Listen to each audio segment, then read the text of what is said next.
नमस्कार friends, visa to explore में आपका स्वागत है। मैं हूं आपका होस्ट हरीश बाली। इस समय हम मुंबई से लगभग 150 किलोमीटर दूर मुरुड में हैं। कल रात में यहां पर पहुंचे। 8:30 बजे का सुबह का टाइम है। इस समय मैं समुद्र किनारे खड़ा हूं। समुद्र की लहरें तो आप किसी भी कोस्ट में कहीं पर भी देखो बड़ा अच्छा लगता है, और स्पेशली जब सुबह का टाइम और शाम का टाइम हो, मज़ा कुछ ज़्यादा आता है। अभी भी कुछ टूरिस्ट यहाँ पर दिखाई दे रहे हैं। कुछ लोग पानी में धीरे धीरे चल रहे हैं, अपन साइड में खड़े हैं। मैं आपको बता देता हूँ रात में हम कहाँ पर रुके हैं। सामने देखिए ये बिल्डिंग आपको दिखाई दे रही है, ये होटल का नाम है मुरुड पैलेस। यहाँ पर हमने डबल ऑक्यूपेंसी में 2000 रुपीज़ रूम टैरिफ दिया था। अब आज का हमारा प्रोग्राम कुछ ऐसा है कि सबसे पहले चल के नाश्ता करेंगे। इसके पीछे ही पाटिल खानेवाल की दुकान है, वहाँ पर वो लोग बोला कि हम सुबह नाश्ते में पोहा बनाते हैं तो नाश्ता करेंगे। उसके बाद हम जंजीरा फोर्ट जाना चाहते हैं। इस मोमेंट में मैं श्योर नहीं हूँ हो पाएगा नहीं हो पाएगा, उसके लिए अपने को 4 किलोमीटर सीधे जाना पड़ेगा, वहाँ जाके पता लगाएंगे। जंजीरा फोर्ट ये जो सामने आपको पहाड़ दिख रहा है ना, इसकी बैक साइड पे है। और सामने इस तरफ को देखो आप, समुद्र के बीचों बीच हमें जो किला दिखाई दे रहा है ना, इसको बोलते हैं पद्म दुर्ग। मैंने आज से पहले इस तरह का किला कभी नहीं देखा जो समुद्र के एकदम बीचों बीच हो। तो ये छत्रपति संभाजी महाराज जी ने बनाया था। तो ये देखकर मन तो हो रहा है कि हमें मौका मिले वहाँ जाने का, लेकिन नॉट श्योर पॉसिबल है नहीं है, ये मैं फाइंड आउट करूँगा। एक बार आप सी बीच का नज़ारा देख लो कैसा है, फिर हम यहाँ से 5 मिनट में नाश्ता करने चलेंगे।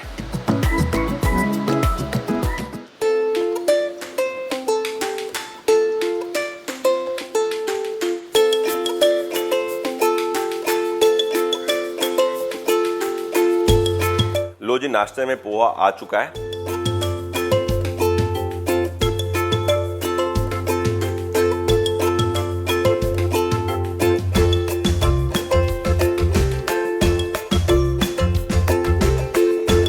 वाह, व्हाट अ टेस्ट।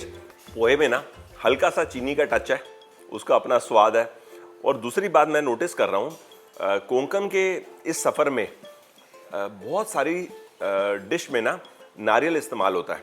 अब नारियल देखो, अगर ऊपर से डाला होता तो हमको दिख जाता है। यहाँ ऊपर से नहीं डाला गया, लेकिन बनाते समय अंदर डाला गया। और वो इतना माइनर टच है, हल्का टच है कि अगर आप बहुत ध्यान से खाओ तो महसूस होता है। वो नारियल का हल्का टच मेरे लिए बहुत नया एक्सपीरियंस है। मेरे साथ ना इस समय विजय जी हैं, इस रेस्टोरेंट के ओनर। तो इनसे मैं डिस्कस कर रहा था कि कोई और चीज़ हम ट्राई कर सकते हैं आपके यहाँ पे। तो इन्होंने बोला कि आप आलू वड़ी शायद आपके यहाँ नहीं मिलती होगी, तो आलू वड़ी आपको खिलाते हैं। तो अब आपने मुझे जो समझाया है, ये पत्ता है अरबी का। मेरे को याद है जब मैं हिमाचल प्रदेश गया था ना, तो वहाँ पर इसको पिनालू का पत्ता बोलते हैं। तो इस साइज़ में छोटा भी होता है, बड़ा भी होता है।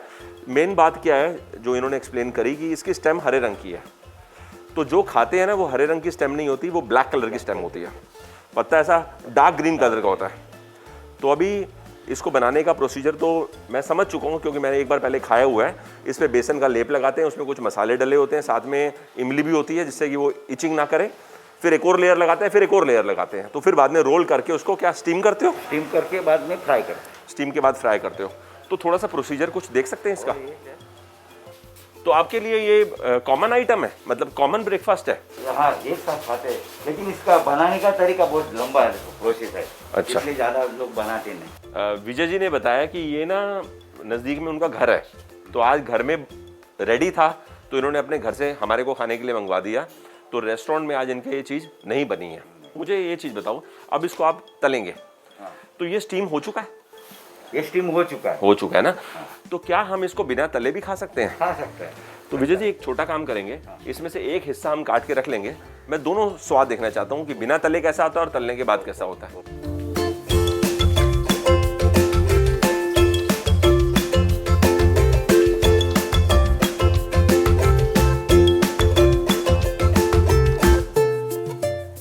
कल रात के समय जब हम यहाँ डिनर करने आए थे ना, तो बाहर जो आप सिटिंग स्पेस देख रहे हो, हमने यहाँ पे डिनर किया था। हल्की हल्की ना बारिश हो रही है, बूंदाबांदी है।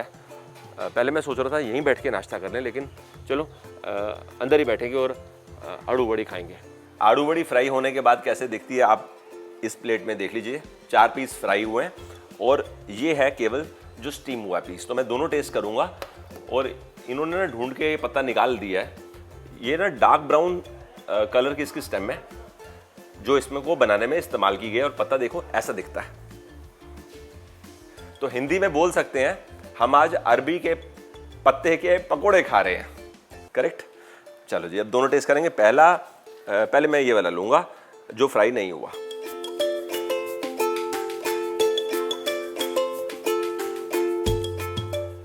ठीक है। मसाला फील होता है, बेसन महसूस होता है, लेकिन इसमें ना शायद फ्राई ना होने की वजह से कुछ कुछ कच्चापन सा महसूस होता है।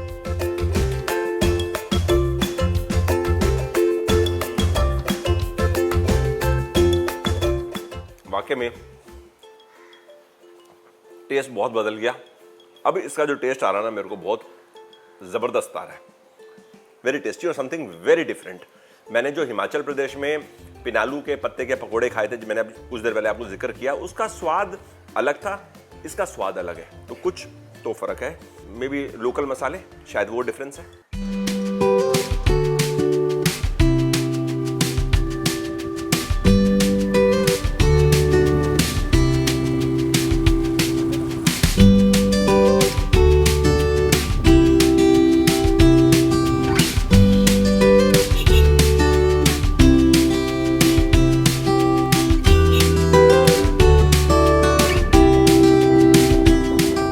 मुरुड से लगभग 3 किलोमीटर का सफर करके हम जंजीरा फोर्ट तक पहुंच चुके हैं।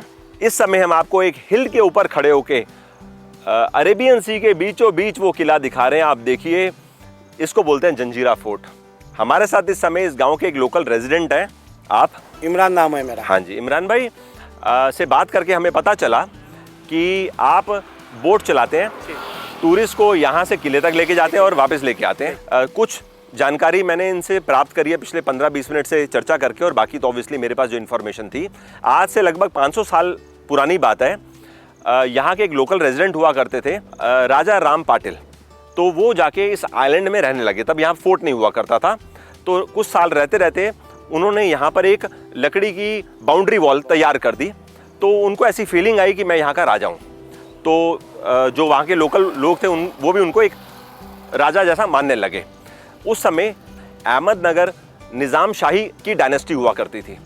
तो वहाँ से उनको लगा कि हमारे राज के अंदर एक और राजा निकल आया है। उन्होंने अपने एक सरदार को भेजा जो कि बेसिकली सिद्दी थे, मतलब अफ्रीका से आए हुए आदमी को टीम बना के भेजा कि इस किले पे कब्जा करो। यहाँ पर कब्जा कर पाना बहुत मुश्किल है। बहुत मुश्किल मतलब ऑलमोस्ट इम्पॉसिबल है, क्योंकि चारों तरफ से समुद्र है। आपको उसका एंट्री गेट ही दूर से समझ में नहीं आता। जब आप नज़दीक पहुँचते हो तभी पता लगता है कि अंदर जाने का रास्ता यहाँ से है। तो एनीवेज उन्होंने प्रॉपर परमिशन ली मतलब कि हम आपके साथ आके कुछ सेलिब्रेशन करना चाहते हैं, और वो किले के अंदर चले गए। जब अंदर गए तो उन्होंने अपना भेष बदल लिया, तलवारें निकाली और किले पे कब्जा कर लिया। इनडायरेक्टली यहाँ पे सिद्दीस का कंट्रोल हो गया, क्योंकि जो आए थे वो तो सिद्दी थे। निज़ाम शाह के बाद सिद्दीस ने अलायंस बनाया आदिल शाह के साथ, मुगल्स के साथ, पोर्चुगीज के साथ, डच के साथ, सबके साथ अलायंस किया। जैसे जैसे उनकी ज़रूरतें बनती गई, सिद्दीस का जो क्लियर टकराव था वो था मराठास के साथ, क्योंकि ये भूमि बेसिकली मराठास की रही है हमेशा। तो under the leadership of Chhatrapati Shivaji Maharaj, उनको ये विजन था कि अगर हमें अपनी भूमि को दुश्मन से या जो बाहर के लोग हैं उनसे हटाना है, तो हमें कोस्ट का कंट्रोल पूरा हमारे पास होना चाहिए। इस विजन के साथ उन्होंने यहाँ पर कब्जा करना चाहा, लेकिन अटेम्प्ट करने के बाद भी ये नहीं हो सका, क्योंकि ये फोर्ट का डिज़ाइन ही ऐसा है जो हो नहीं पाया। और फोर्ट यहाँ पर बनाया सिद्दीस ने। कुछ साल के बाद छत्रपति शिवाजी महाराज के पुत्र छत्रपति संभाजी महाराज जी ने, सामने दूर आपको एक किला दिखाई दे रहा है, उसको बोलते हैं पद्म दुर्ग। वो आइलैंड था, वहाँ पर किला बनाया, जिससे कि वो सिद्दीस पे नज़र रख सकें कि सिद्दीस कर क्या रहे हैं। सिद्दीस का मेन काम क्या था, जो बाहर से शिप्स आया करती थी ना, उनसे रेवेन्यू लेना, वो उनकी अर्निंग होती थी। अब किस किले की खास बात पता क्या है, इसके अंदर फ्रेश वाटर रिजर्वॉयर्स हैं। वैसे तो बारिश का पानी भी उसमें आता है, लेकिन अगर बारिश ना भी हो पूरे साल वहाँ पर मीठा पानी मिलता है, क्योंकि स्प्रिंग वाटर है। तो ज़िंदगी अपने आप अंदर जीवन चलता रहता है। बस आप अनाज भर के एक बार रख लो, आपकी लाइफ चलती रहेगी। तो अपने आप में वो टाउनशिप है। मुझे ना नज़दीक से देखना है, क्योंकि हम जा नहीं सकते, क्योंकि अभी बारिश का टाइम है। तो क्या हम नीचे जाके देख सकते हैं? देख सकते हैं। यहाँ से कितना होगा? 1 किलोमीटर? 1 किलोमीटर से कम है। चलो चलते हैं। तो आपको थोड़ा सा लैंड व्यू जितना दूर से दिखा सकेंगे आपको दिखाते हैं। तो अभी इस गांव की आबादी कितनी है? 750 घर की बस्ती और पूरा मुस्लिम समाज। अच्छा, अरे तो बहुत नज़दीक आ गए हैं। वो काशिद बीच पे थे आप। लो जी, अब हम आपको जंजीरा फोर्ट का क्लोजअप व्यू दिखा रहे हैं। जहाँ पर अभी हम खड़े हैं, यहाँ से फोर्ट कितना मीटर होगा? 1 किलोमीटर पे। 1 किलोमीटर। बहुत सही लग रहा है। देखो, पहली बार मैं ऐसा कोई फोर्ट देख रहा हूँ अपनी लाइफ में जो समुद्र के बीचों बीच है। और सबसे देखो खास बात जो मैं यहाँ आके समझ पा रहा हूँ वो ये कि सिद्दीज़ ने जब फोर्ट की चार दीवारी बनाई तो उन्होंने लैंड एरिया छोड़ा ही नहीं, उसको ऐसा कवर किया कि आइलैंड रहे ना, सिर्फ किले से बांध दिया, जैसे कि कोई वहाँ पहुँचने के लिए सिर्फ मेन दरवाजे से ही अंदर आ सके। और दूसरी बात क्या, जो पोर्चुगीज़ या डच जब यहाँ पे आ रहे थे, इंग्लिश आ रहे थे, तो सिद्दीज़ उनको तब आने देते थे जब उनको रेवेन्यू मिल जाता था। तो लार्ज वेसल तो यहाँ पर पहुँच नहीं पाती थी, तो लार्ज वेसल कहीं छोड़ेंगे, वहाँ से छोटी बोट में यहाँ पर एंट्री लेते थे। और आज की तारीख में इन्होंने मुझे बताया कि वहाँ जाने के लिए जब हवा तेज़ होती है तो पर्दे वाला बोट लेके जाते हैं, और हवा कम होती है तो बैम्बू से वो ऐसा लेके जाते हैं। तो नीचे कितना गहरा होगा? 50 से 60 फीट डीप है सर, सेंटर किले का। सेंटर एरिया 50 से 60 फीट। वैसे मेरा वाकई बड़ा मन हो रहा है। अब तो आज पॉसिबल नहीं है क्योंकि इस समय तो बारिश की वजह से फोर्ट विजिट बंद है, लेकिन नेक्स्ट टाइम मैं जब भी मुंबई आऊँगा ना तो मैं इस जगह स्पेशली आऊँगा। ऐसा मेरा मन है कि आके मैं फोर्ट विजिट करूँ, आधा दिन एक दिन वहाँ जाके बिताऊँ और बात को नज़दीक से महसूस करूँ कि ये फोर्ट का डिज़ाइन कैसा है, वो जो मीठे पानी के तालाब हैं वो कैसे हैं। और साथ में उस समय मैं ये भी कोशिश करूँगा कि वो जो दूर आपने देखा ना पद्म दुर्ग, वहाँ पर भी हम परमिशन लेके जाएँ। आज नहीं जा सकते, वो तो श्योर है। ठीक है भाई साहब, बहुत बहुत धन्यवाद। हवा तेज़ चल रही है, मौसम बारिश का ऐसा लग रहा है 5-10 मिनट में बरसात हो सकती है। देखो ऐसा लग रहा है वहाँ बारिश कहीं पे हो रही है। चलो जी, सो ब्यूटीफुल, यहाँ पर आके तो मज़ा आ गया। धन्यवाद।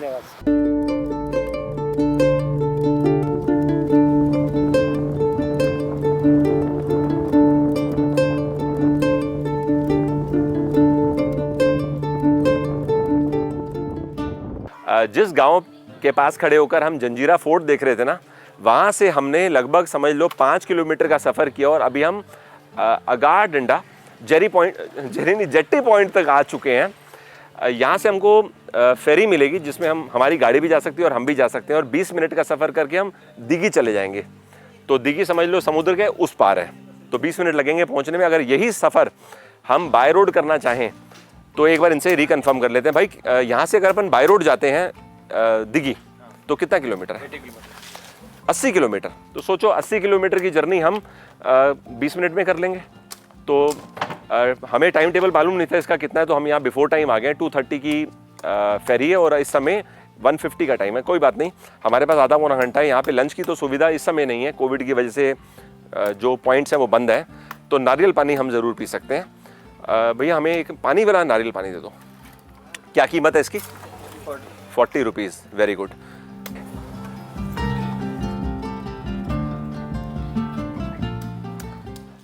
सही है, नारियल पानी का तो हर तरफ ही से स्वाद बढ़िया होता है। कुछ एक गाड़ियाँ धीरे धीरे आ रही हैं क्योंकि जिनको टाइम मालूम है वो फिर 2:30 की फेरी है तो उससे 10 मिनट पहले ही आएंगे। बाकी आप यहाँ पर एनवायरनमेंट देख लो कैसा है, काफ़ी सारी स्पेस है। अगर आप बिफोर टाइम पे आ जाओ तो आराम से अपनी गाड़ी को खड़ी करो और शांत वातावरण एंजॉय करो। ठीक है, तो अब आप ये व्यू देखो अरेबियन सी का, और हम आपको कुछ देर में ज्वाइन करेंगे टिकट निकाल कर।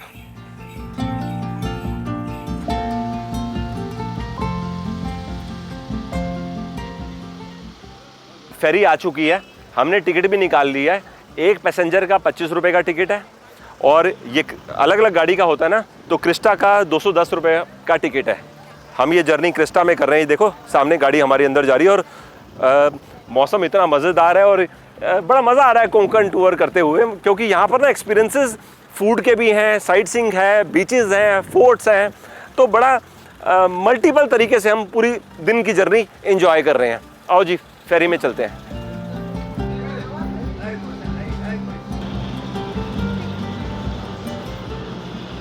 आपने देखा कैसे एक एक करके सब लोगों ने अपनी गाड़ी को फेरी में डाला।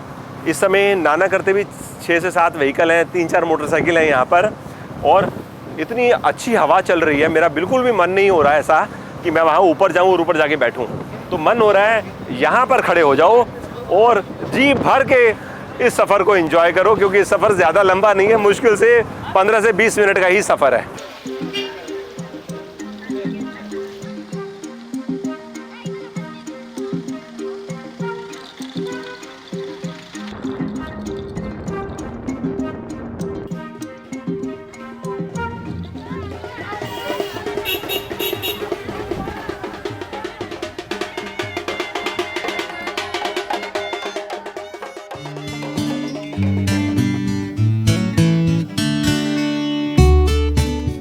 आपने देखा हम दिघी पहुंचे, वहाँ से हमने 15 किलोमीटर का सफ़र किया और पहुंच गए दिव्यागर। दिव्यागर पहुंचते ही सबसे पहला जो मुझे अनुभव हुआ वो ये हुआ कि देखो कितनी शांति है यहाँ पर। ऐसा लगा कि आप एक ऐसे गांव में पहुंच चुके हो जहाँ पर रहने की फैसिलिटी तो डिसेंट लेवल पे है, पॉपुलेशन भी डिसेंट है, 3,500 से 4,500 की आबादी है, लेकिन शांति देखो कितनी ज़्यादा है। रोड पे कोई है ही नहीं, जो भी लोग हैं लोकल्स वो इस समय खेत में हैं। मेरे साथ इस समय सिद्धेश भाई हैं, जो यहाँ पर आपने बताया कि आप होम स्टे रन करते हैं और साथ में आप इको टूरिज़्म पे भी काम करते हैं। इन्होंने मेरे को एक और चीज़ इंटरेस्टिंग बताई कि अगर आप नवंबर दिसंबर में यहाँ पर आएंगे तो आप बर्ड वॉचिंग के लिए भी आ सकते हैं। तो आप लोग ट्रेल करवाते हैं, तो टूरिस्ट को लेके जाते हैं। और सीगल आपने बताया बड़ी माइग्रेटरी बर्ड ऐसी है जो अक्सर यहाँ पर देखी जाती है। तो हम कितने नज़दीक से सीगल को देख सकते हैं? एक 10 या 20 से 30 फुट के आगे दिख रहे हैं। अच्छा, 20 से 30 फीट से, फैंटास्टिक। तो एक चीज़ बताओ, सबसे पहले हम लोग यहाँ जाएंगे समुद्र किनारे, उतर ये तो पास ही है, मुश्किल से 200-300 मीटर। चलिए जी, वॉक करके चलेंगे।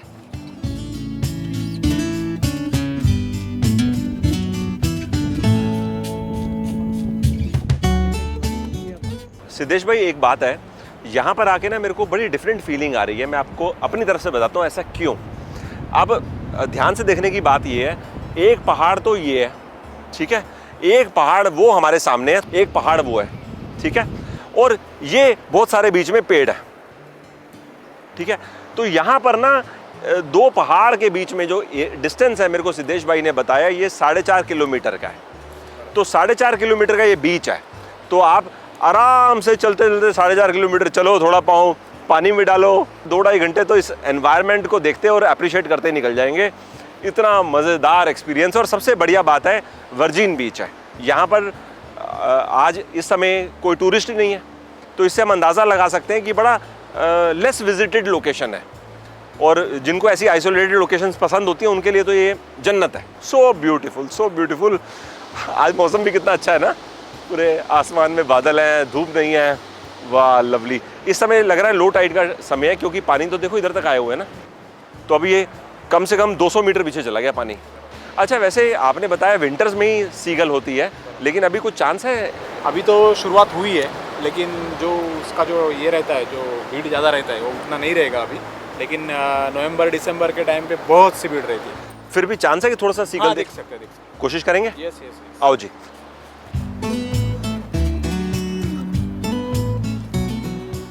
सिद्धेश भाई, चलते चलते 1 किलोमीटर तो हम आगे आ ही गए होंगे, सही है ना। कितनी प्यारी जगह है। और देखो मेहनत लग रहा है हमारी सफल होगी। सामने देखो, हमें कम से कम 15 से 20 सीगल दिखाई दे रही है। बताओ, सीगल को हमने ऑलमोस्ट 40 मीटर के डिस्टेंस से देख लिया। अभी भी सीगल यहाँ समुद्र किनारे है, लेकिन हम 50-60 मीटर के डिस्टेंस पर हैं, क्योंकि उससे नज़दीक तो जाना भी नहीं चाहिए। बर्ड को भी परेशानी होती है और वो कंफर्टेबल नहीं होता। ओहो, ये अपन खाड़ी तक पहुंच गए। बराबर। इनसे रास्ते में बात करके कुछ ये समझने की कोशिश कर रहा हूँ कि हाई टाइड और लो टाइड में कितना फ़र्क आता है दिव्यागर बीच में।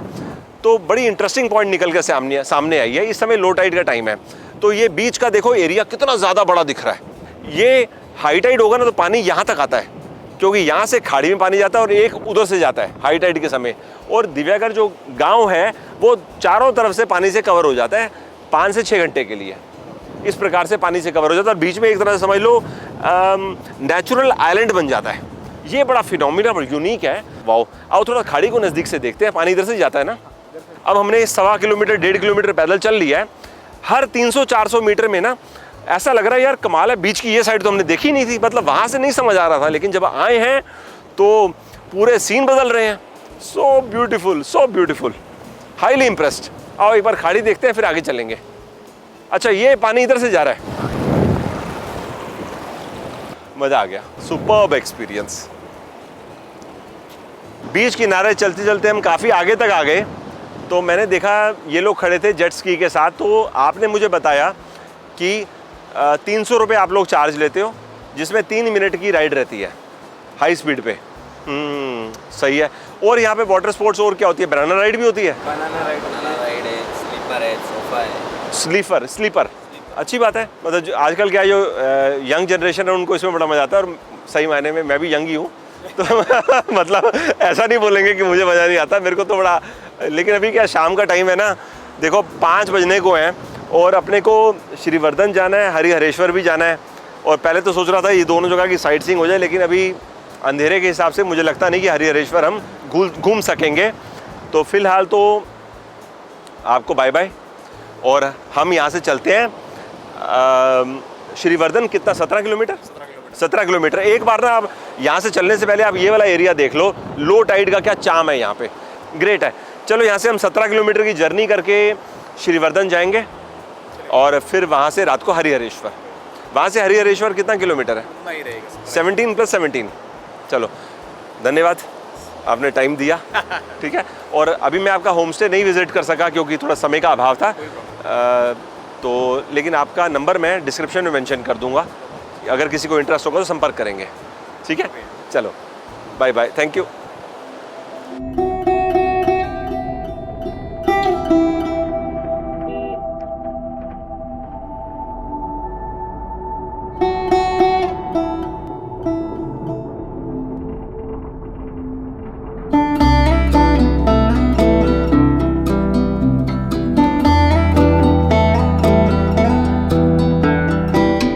हम श्रीवर्धन पहुंच चुके हैं।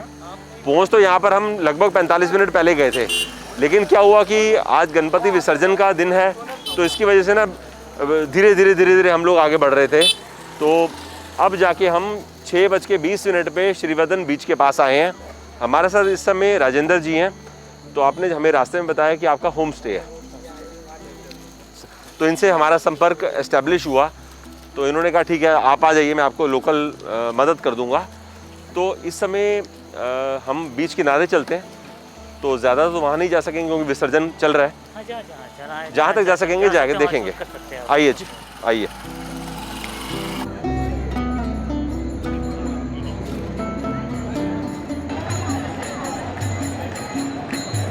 सर आज यहाँ गणपति का विसर्जन हो रहा है और ये 10वां दिन है। कोकण में होने वाला सबसे बड़ा फेस्टिवल है। यहाँ से ज़्यादा भी जहाँ बम्बई, पुणे, यहाँ से जहाँ दूर तक जब लोग रहते हैं, लेकिन ये त्यौहार के लिए, प्रोग्राम के लिए सभी जगह से लोग श्रीवर्धन में आते हैं और बड़े धूमधाम से यहाँ गणेशोत्सव मनाया जाता है। मैंने सुना कि आगे पीछे तो चलो अपने हिसाब से लोग आते हैं अपने घर में, लेकिन ये टाइम ऐसा है कि हर पर्सन जो कोंकण का रहने वाला है विसर्जन के समय अपने घर ज़रूर आता है। क्या है कि कोंकण ये बहुत साल पुराना यहाँ का ये फेस्टिवल है, सबको इकट्ठा लाने वाला एक फेस्टिवल है। इसीलिए सब लोग अपने जितने भी रिलेटिव्स है, पड़ोसी भी, सबको मिलने का एक बड़ा उनको मौका मिलता है।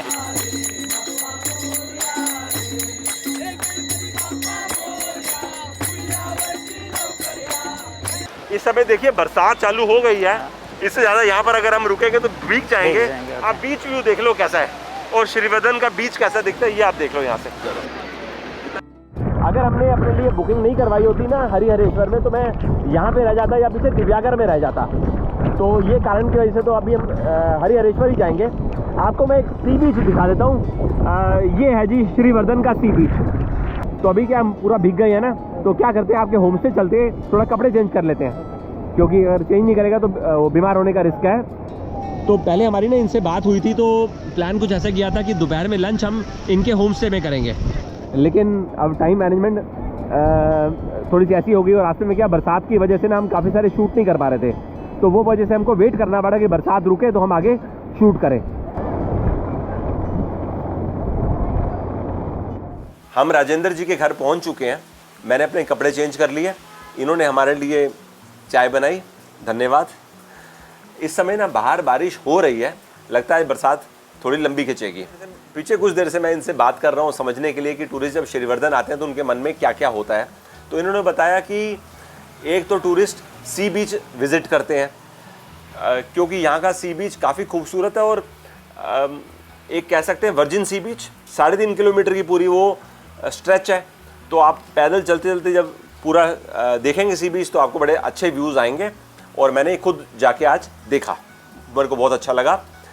आपकी जानकारी के लिए श्रीवर्धन बालाजी विश्वनाथ पेशवा जो पहले पेशवा थे उनकी जन्मभूमि है। यहाँ पर ना सुपारी भी बहुत फेमस है, इसके बारे में मेरे को जानकारी नहीं थी। उन्होंने बताया कि बाहर मतलब केवल मुंबई की बात नहीं हो रही, मुंबई के बाहर भी जब सुपारी की ट्रेडिंग होती है तो लोग मांग के बोलते हैं हमें श्रीवर्धन की सुपारी दो। मतलब क्वालिटी, उससे आप अंदाज़ा लगा सकते हो कि इस यहाँ की सुपारी की क्वालिटी लेवल क्या है। श्रीवर्धन में बहुत सारे टेम्पल्स भी हैं, जिनमें से इन्होंने बताया कि 4 प्राचीन मंदिर तो ऐसे हैं जिनका इतिहास या लगभग 600 साल से भी ज़्यादा प्राचीन है, और वो जो पेशवा थे उनके कुल देवता हैं, ऐसा आपने मुझे एक्सप्लेन किया।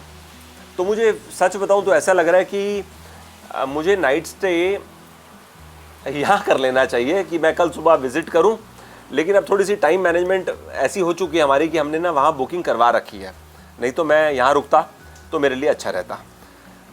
एनीवेज, साथ में मैंने अभी इनका ना होम स्टे भी देखा। जब मैं कपड़े बदलने गया था तो 1000 रुपीज़ इन्होंने बताया टैरिफ लेते हैं डबल ऑक्यूपेंसी का। तो इनका बस सोच ये है कि एक मिडल बजट या लेस बजट वाले जो कस्टमर्स होते हैं उनके लिए एकोमोडेशन हो, वो आके जगह एक्सप्लोर कर सकें, घूम सकें, और खाना जो आप बनाते हैं उनके लिए वो घर का ही होता है। ऑब्वियस है कि आपका तो होम स्टे का जो मेन एंजॉयमेंट ही तभी होती है अगर आप लोकल फूड एक्सप्लोर करो। तो कोकण का ही उनका घर कोंकणी खाना। हाँ, मतलब आज राजेंद्र जी हमारी जर्नी का 3rd डे है, हम जब से चले हैं। तो मैं देख रहा हूँ जैसे से हम आगे बढ़ रहे हैं ना, हमें बड़े फूड में एक्सपीरियंसेस हो रहे हैं। तो अभी तो लंबा सफ़र है, ठीक है। अब हम आपसे इजाज़त चाहेंगे और 5 से 10 मिनट के अंदर, क्योंकि बरसात थोड़ी थमेगी तो हम लोग निकल जाएंगे। गाड़ी यहाँ से थोड़ी सी हमारी डिस्टेंस पर खड़ी है। धन्यवाद, थैंक यू। और आपसे हम हरिहरेश्वर पहुँच के ज्वाइन करेंगे। यहाँ से हरिहरेश्वर लगभग 20 किलोमीटर के डिस्टेंस पर है। हम हरिहरेश्वर पहुँच चुके हैं। यहाँ पर रहने के लिए एकोमोडेशन हमने MTDC रिजॉर्ट में ली है। यहाँ पर आने के बाद में सबसे पहले फील आती है कि काफ़ी बड़ी प्रॉपर्टी है। अभी हम ना इनके रेस्टोरेंट में आ चुके हैं डिनर करने के लिए। मैंने अपने लिए ना वेज थाली ली है। पहले आप देख लीजिए थाली में क्या क्या है। ये है सोलकड़ी, दाल, बैंगन मसाला, आलू की सब्ज़ी, मटर की सब्ज़ी, साथ में राइस।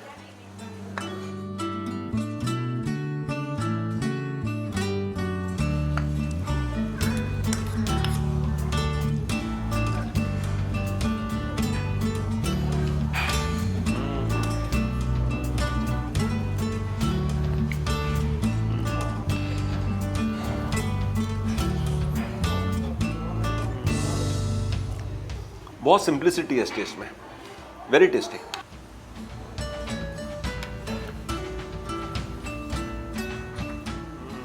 Super tasty. बैंगन मसाला वाकई में बेहतरीन बना है, मसालेदार है, क्योंकि नाम ही इसका बैंगन मसाला है, और प्रिपरेशन वाकई कहना पड़ेगा लाजवाब है।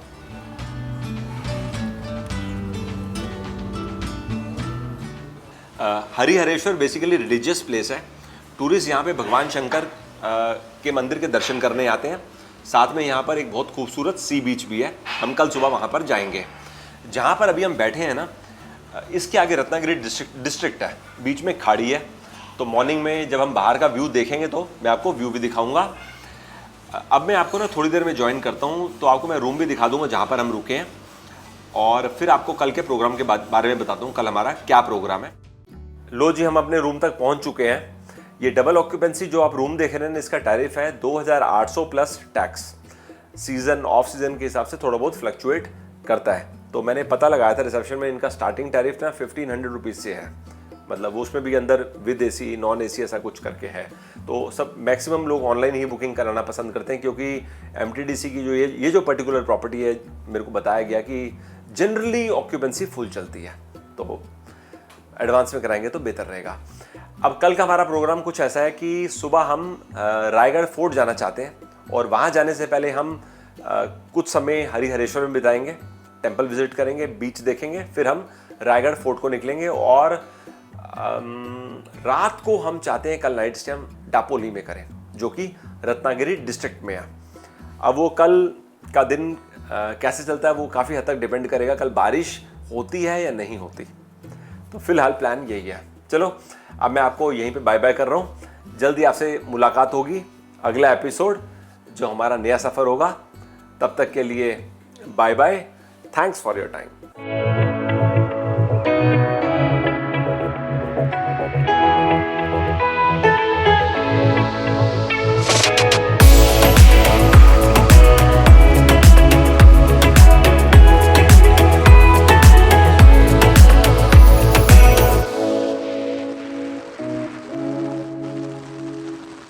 सोलकढ़ी बहुत स्वाद है, मानना पड़ेगा, वेरी वेरी टेस्टी। सोलकढ़ी तो हमारी पूरी महाराष्ट्र में फेमस है। हाँ। बड़े बड़े लोग आते हैं तो सोलकढ़ी पूछते हैं। अच्छा। और यहाँ से हमारी सोलकढ़ी पार्सल भी ले जाते हैं। हाँ नहीं, मेरे को मन हो रहा है कि मैं भी 5-7 ग्लास पार्सल करवा लूँ आपसे।